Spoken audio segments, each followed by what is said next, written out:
তার এই অস্পষ্ট কথাবার্তার প্রতীয়মান হয় তিনি হয় মিথ্যা বলছেন, না হয় তার বুদ্ধিমত্তা স্থানীয় সরকার মন্ত্রণালয় চালানোর জন্য সম্পূর্ণ অযোগ্য।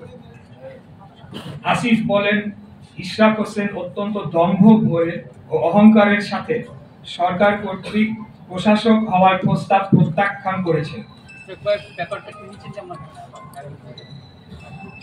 বরঞ্চ বিনয়ের সাথে এটি প্রত্যাখ্যান করার কারণ হিসাবে বলতে হবে, একজন বৈধ নির্বাচিত জনপ্রতিনিধি ও রাজনীতিবিদের জন্য এই প্রস্তাব অপমানজনক। আসিফ মাহমুদ বলেছেন, সরকার কোন নির্বাচনকে বৈধতা দিবে না।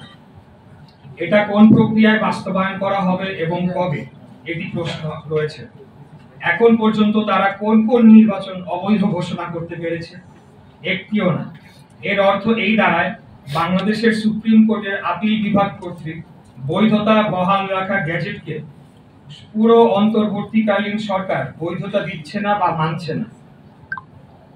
সেটা সরকার কর্তৃক, অর্থাৎ পুরো অন্তর্বর্তীকালীন সরকার কর্তৃক উচ্চ আদালত অবমাননার শামিল নয় কি? এই একই আদালত বাংলাদেশের সংবিধানের আর্টিকেল 106 এর ধারা অনুযায়ী বর্তমান অন্তর্বর্তীকালীন সরকারকে বৈধতা দেয়নি,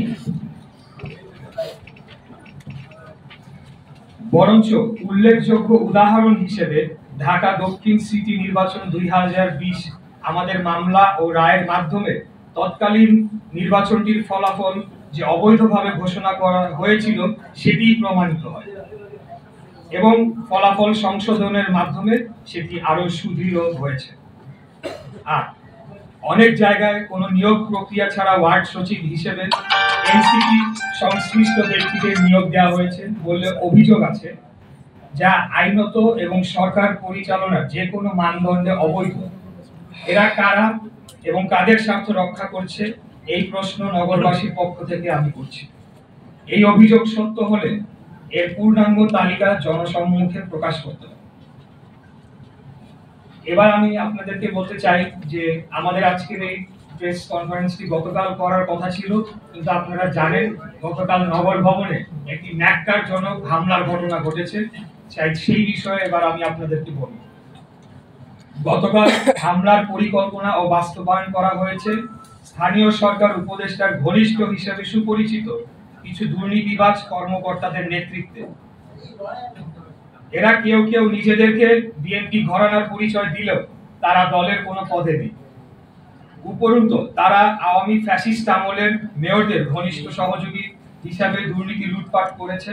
তাদের মূল হোতা গতকালকে আন্দোলনকারীদের হত্যা চেষ্টা করার হোতা গোলাম কিবরিয়া রুবেলের বিরুদ্ধে ব্যাপক দুর্নীতির অভিযোগ রয়েছে।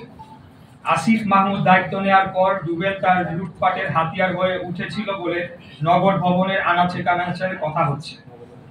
তাই মরিয়া হয়ে রুবেলগঞ্জকে নগর ভবনে পুনর্বহাল করার জন্য এক ঢিলে দুই পাখি মারার চেষ্টা করা হয়েছে।